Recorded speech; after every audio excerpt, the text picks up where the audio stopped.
What up, world? Let's make sure everything's cooking. Got a lot of shit to get into tonight.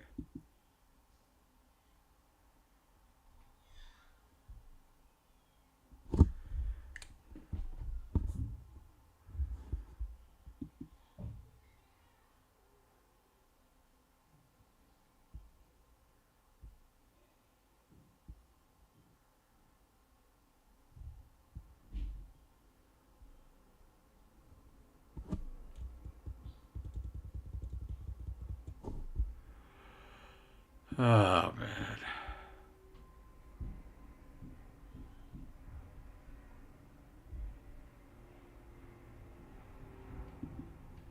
Okay, everything's cool. Okay. How are you guys doing tonight? Just wanted to check in. Didn't realize it was about 5 days ago that I went live, so gotta keep up to date with the sports, man. The last day we had, or the last live we had, oh,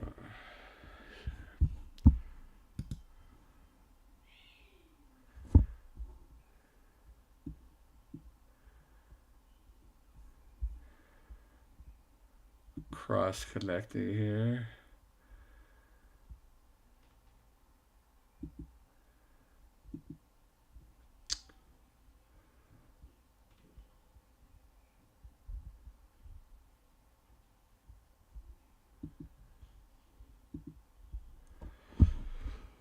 Okay.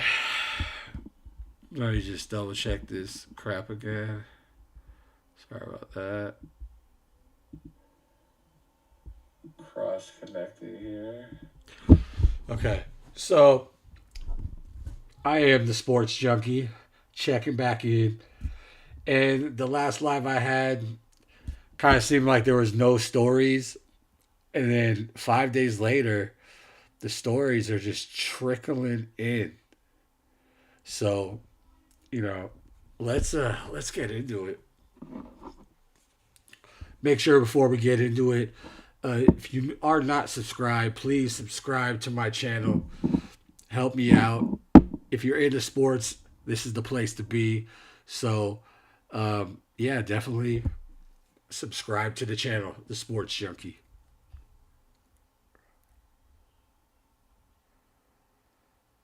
Okay.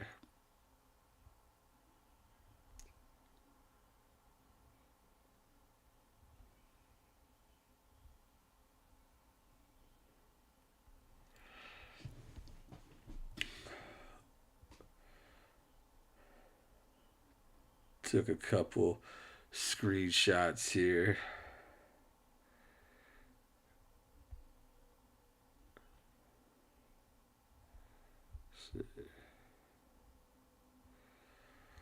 Okay, so Shannon Sharpe, and my last live, I was already talking about this. I didn't know the hammer was going to come down literally 5 days later, but this is what's going on.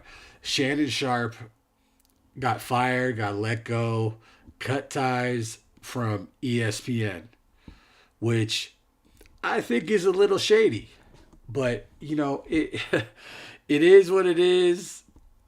I, I gotta think he got let go because it more had to do with Disney and like what they stand for and everything. So guilty or not guilty, he was not gonna retain his job. But let me read the article here.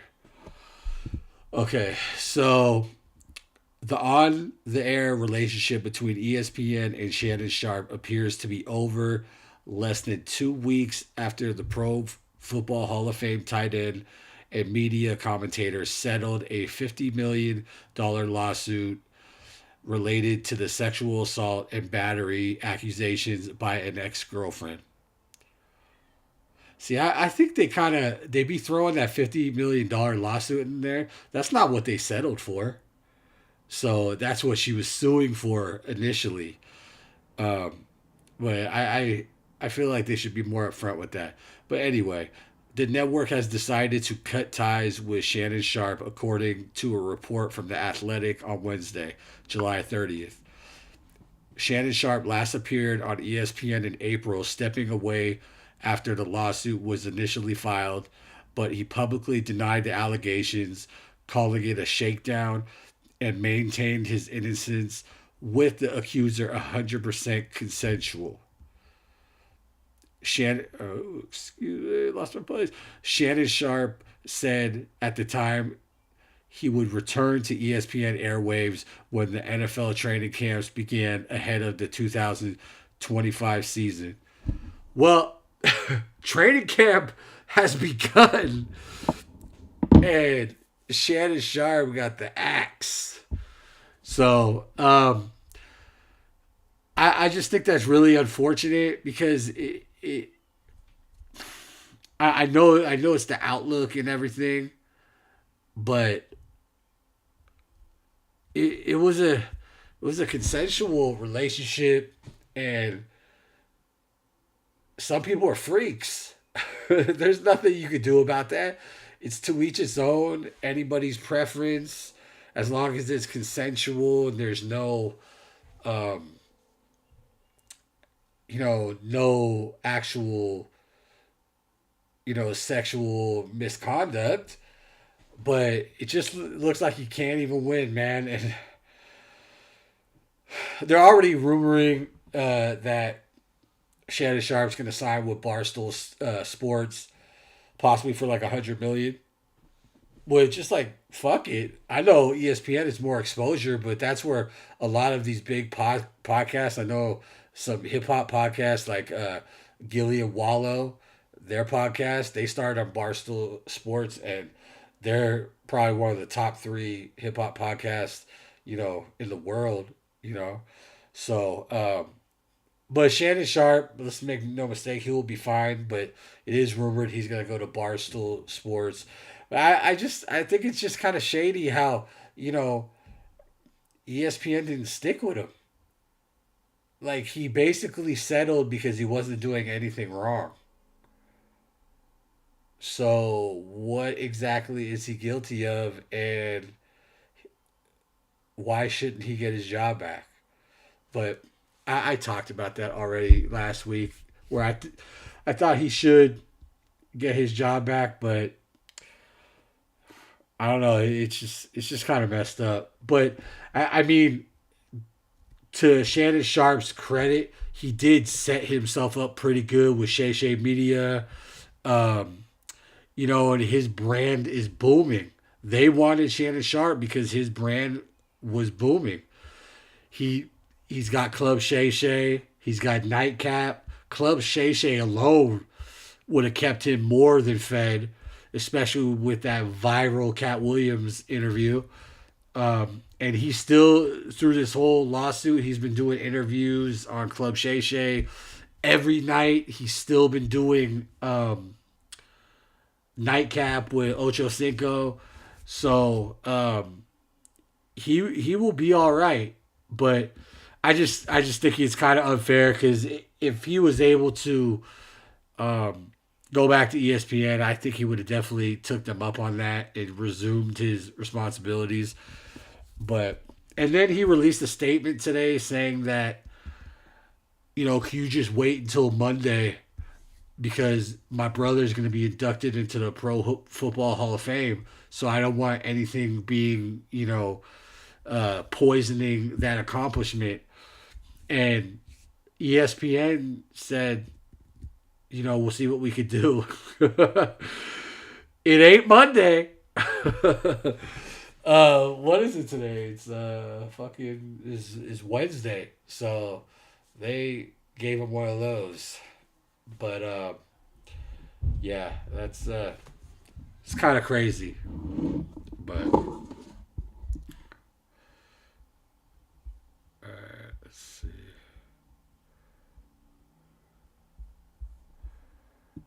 Hold on a second here.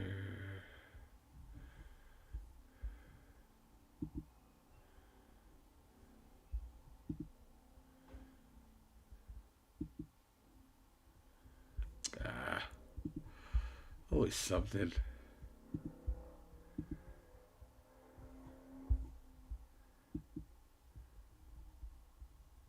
There it goes.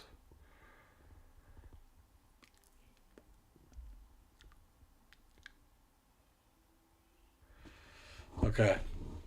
Um, Something that hits close to home to me on one of my everyday functions. Some of the sports podcasts that I watch.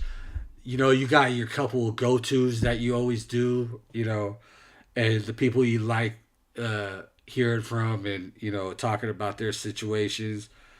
Well, Gilbert Arenas, former NBA star and host of Gil's Arena, was arrested for running an illegal gambling ring, allegedly. Let me read this article. So, former NBA player Gilbert Arenas and five other people, including a suspected high level member of an Israeli transnational organized crime group, were arrested Wednesday, July 30th, on a federal indictment alleging they operated an illegal gambling business in Encino, California, according to the U.S. Department of Justice Attorney's Office. That's crazy. This guy's he's just talking sports on his pod. Like he's just doing what he does. And why are they trying to fuck with Gil? But he already bailed out probably like a couple hours ago. Put up that 50K. Uh, and yeah, it's kind of a wild situation. If I remember what his statement was when he got out, he said that he just rented out a hotel. Like he wasn't, involved in any of this shit. And one thing I know is that Gilbert Arenas knows how to get out of these funky situations because with that whole deal with him, waving a gun around in the locker room, he was egging the attorneys and everything on because he knew they had nothing against him. So he knows the law a little bit. So if he's proclaiming his innocence, already and just kind of laughing it off and joking around, I think maybe it's not mistaken identity, but maybe they got the facts twisted up or confused. But I couldn't believe that when I read that this morning. Like I was like, my first thoughts were, are they gonna keep the podcast up and running for the next show? Shit, man. Why couldn't Rashad McCants get arrested instead? Can't stand that fucker, like I always say. But that was a crazy instance, and I hope nothing happens because he's been having a rough run because his son, who is a high level recruit that will be attending the University of Arizona, his alma mater. He got trapped in his cyber truck, got smoke inhaled in his lungs. Was pretty bad after like a workout session, and then he almost died from it. But then a couple weeks ago, I forget the exact injury, but I think his son tore his MCL. I might be wrong, but something that's going to keep him out 6 to 8 months of his rookie season at Arizona. So, and then this happens, and it's just like fuck, man. People got to get it straight. All right, let's see the next topic.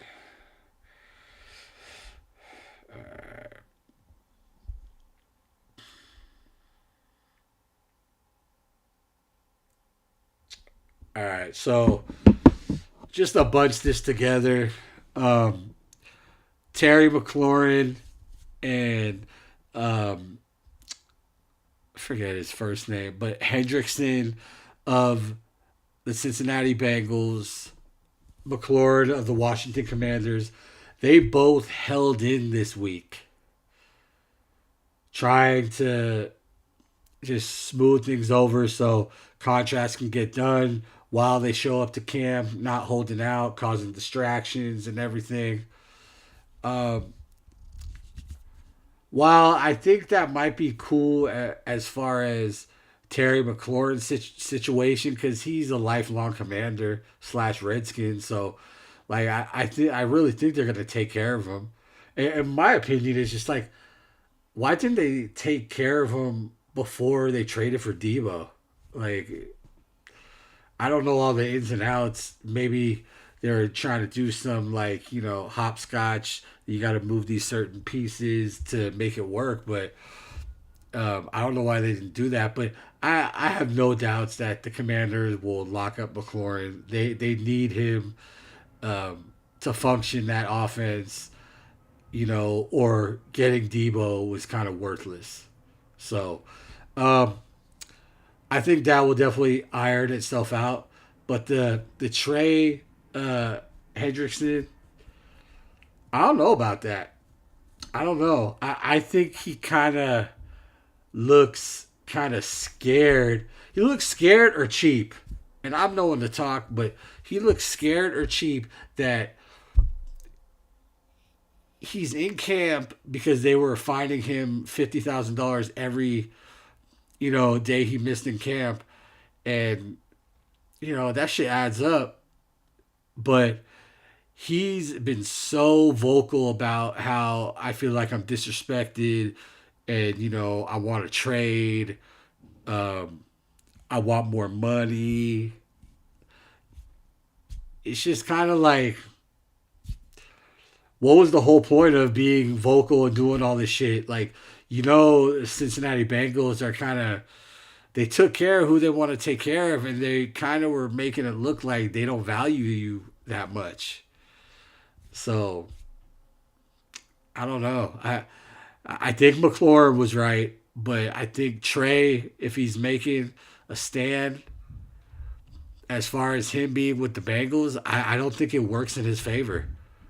I I think they're just gonna make him play out his contract. Because I don't think this guy is going to sit out games. Because at the end of the day, you got a family to feed, and you're not going to miss games, and not get a paycheck. So I'm just saying, I don't know if that was the greatest move on Trey Hendrickson's part, but him and Terry McLaurin for the Commanders are definitely op- uh, holding in right now. So let's see where this goes, because this still is a saga, because they got to remember they both are not signed yet as of this live stream. So we'll see where it goes. Whole bunch of narratives this off season. I just want some football already. Come on. Shit. Shit. Shit. All right. I hate bringing this shit up, but the Jonathan Kaminga saga is still going on, and it's right now it's getting messier.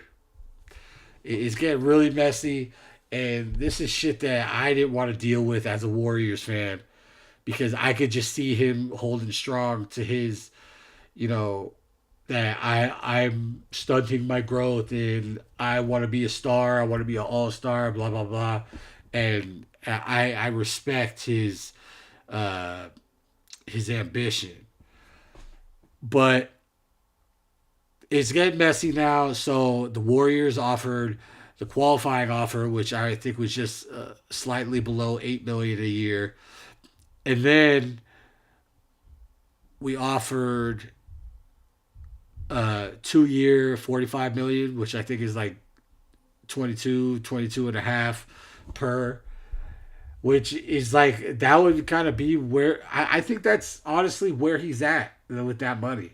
Like that's, you don't go no higher than that, but he rejected it because he wants to have his future in his hands right now. the Kings and the Suns are the active ones being aggressive towards a sign and trade for Jonathan Kuminga. And Jonathan Kuminga said that he wants to go to the Kings, which I don't get why he's showing his cards like that. To me, if like I want to leave Golden State, like I want to go with because who's paying me more money? Like that's what I'm crying about right now because both slots will give me a chance at kind of running the show. Granted, in Phoenix, he'll be with Devin Booker, but they don't got really shit else.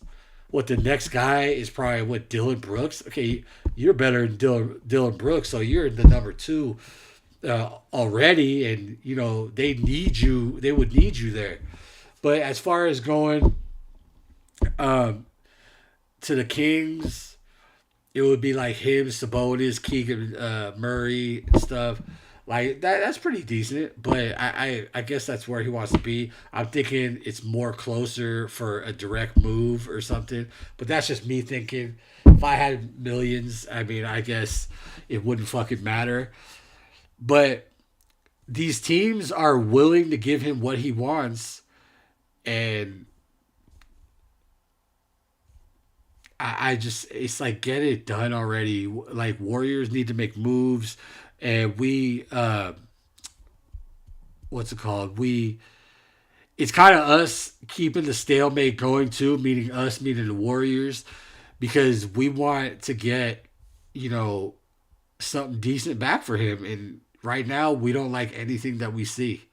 So even though Sacramento is willing to offer us a first round pick, which is something that we want, but we also have been offered Malik Monk, and we don't want to take on his contract. And we've been offered the big man Richards from Phoenix, and oh my God, who is that? Oh, Royce O'Neal with a couple of second round picks.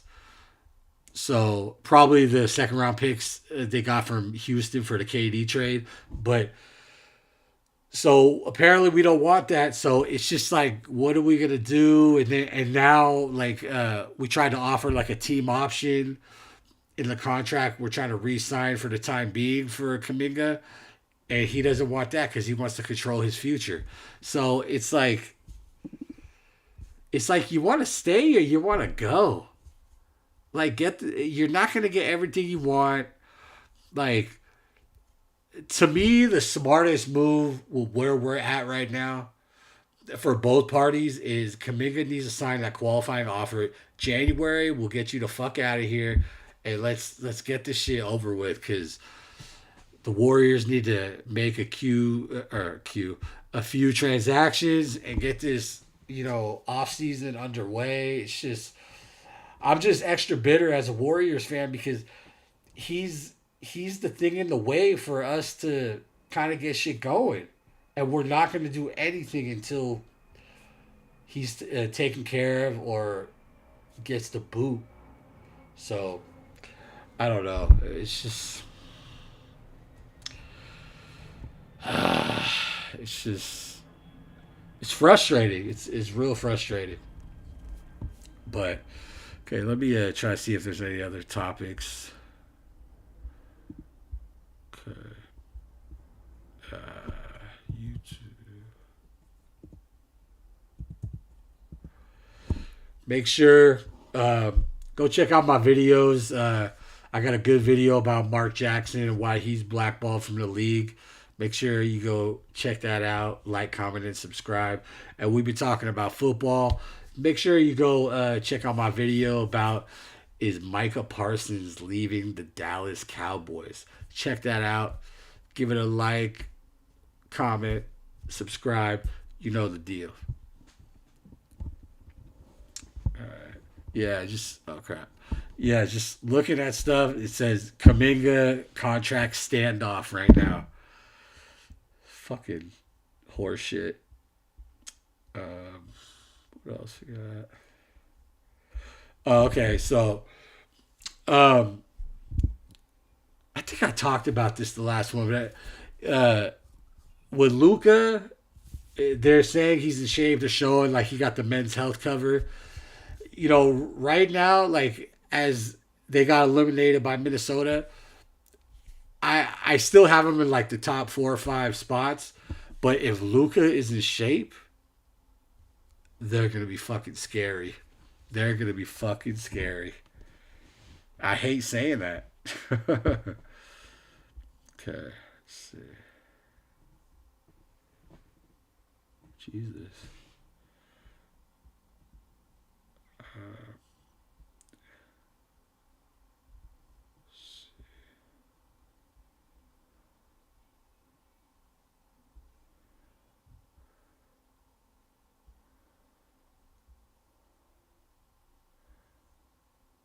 Uh,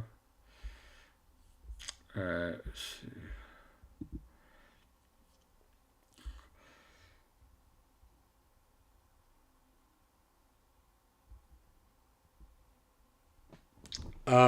Prayers to Deion Sanders, man. He just went through a big ordeal. I'm just seeing right now talking about maybe if Shador is gonna get the starting Cleveland job for quarterback.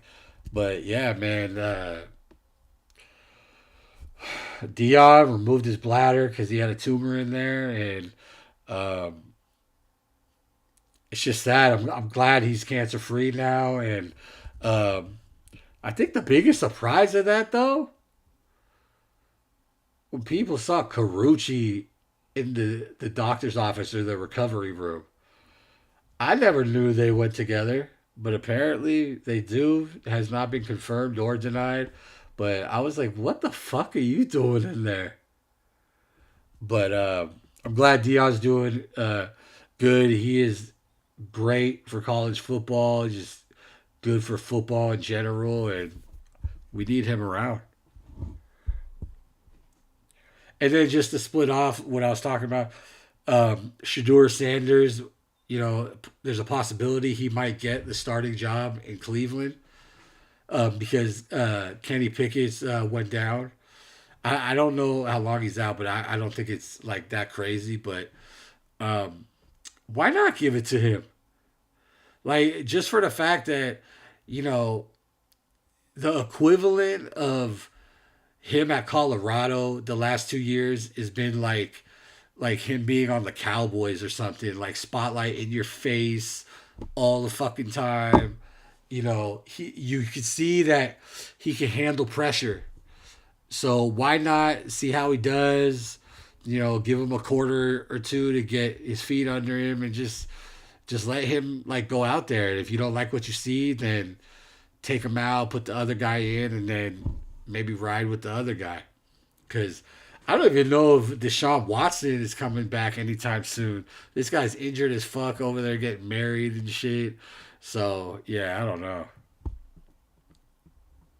But fuck it. Why not?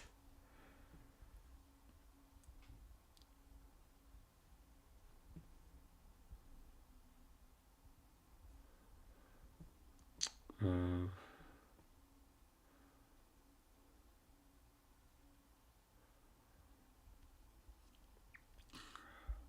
Honestly, like the Cowboys, make sure you go check out that video about Micah Parsons possibly leaving Dallas. But the Dallas Cowboys, man, their front office just sucks. Like I feel like they don't know how to talk to the media anymore. They're just looking like fucking dicks. Like they need like some kind of wake up call because it just ain't working over there. At least in my opinion. I just sometimes I like it's like I feel like they've taken so many shots at the players at the start of training camp. It's like fucking crazy. Like and they're just saying derogatory shit and I don't know.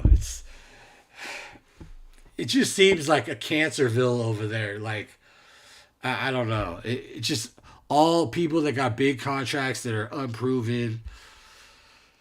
I don't know. Oh shit.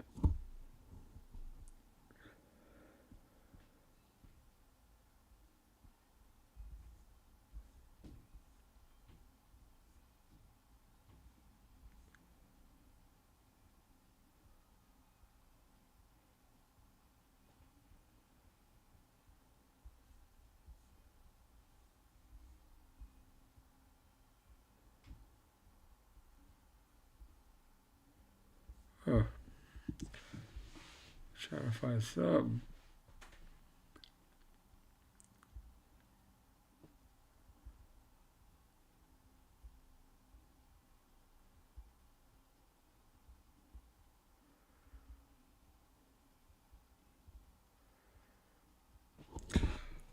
For the time being, let me check out that uh,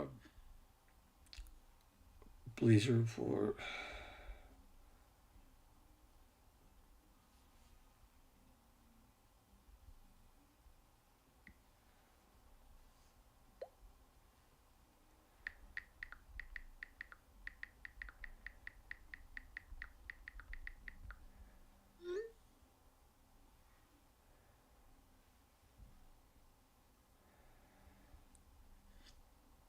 Okay.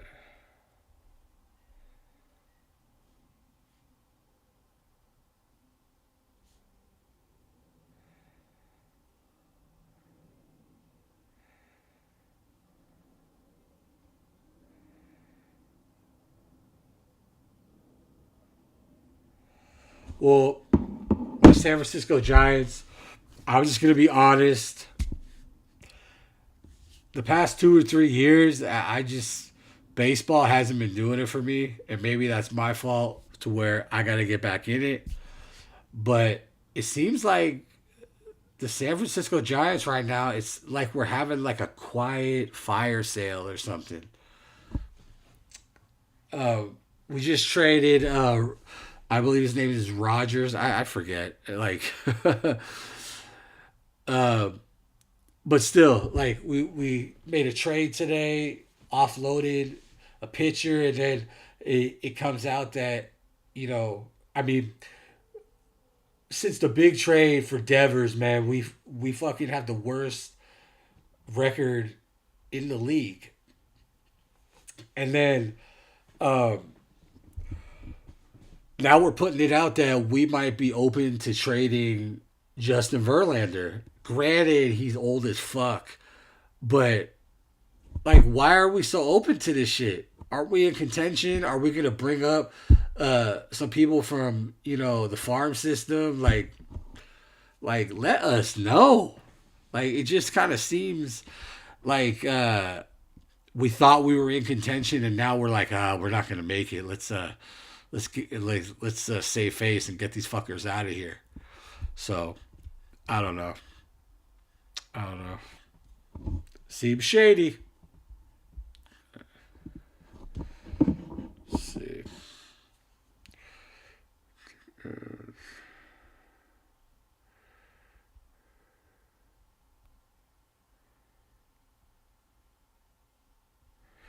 Okay, let's see. Oh shit. Uh,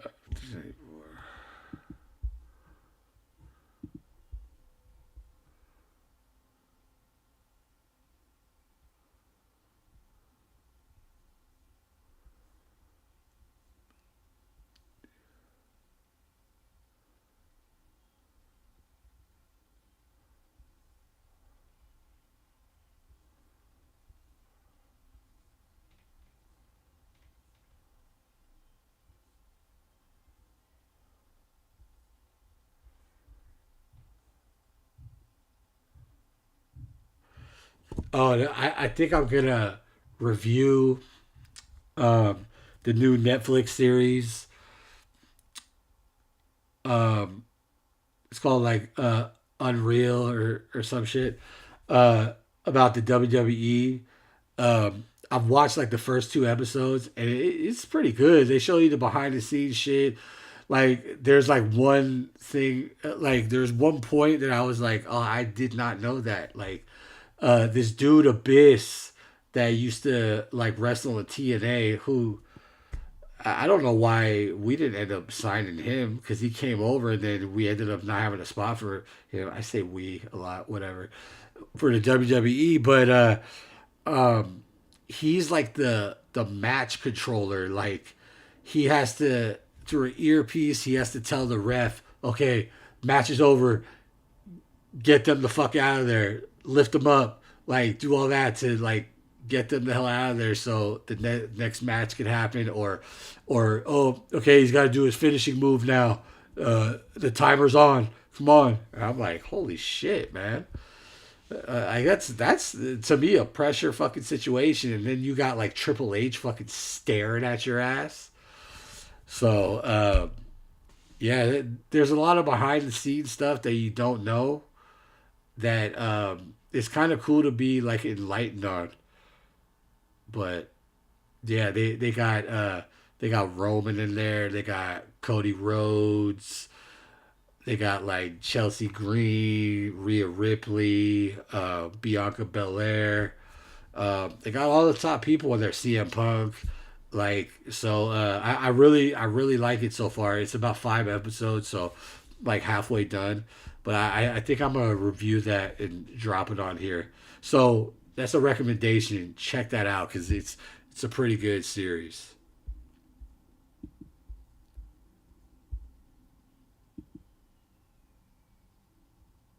I'm also in the middle of reviewing the Netflix series Quarterback Season 2.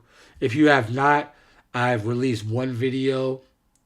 It's my last release video or my most recent video. Go ahead, check that out. Give it a like. Drop some comments with your opinions and show your boy some love.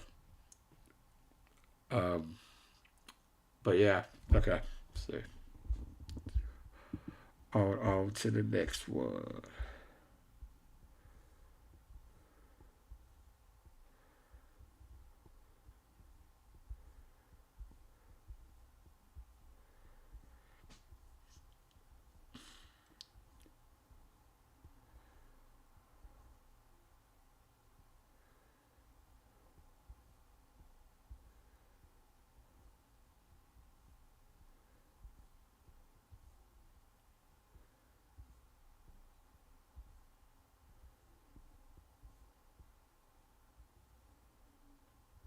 Let's see.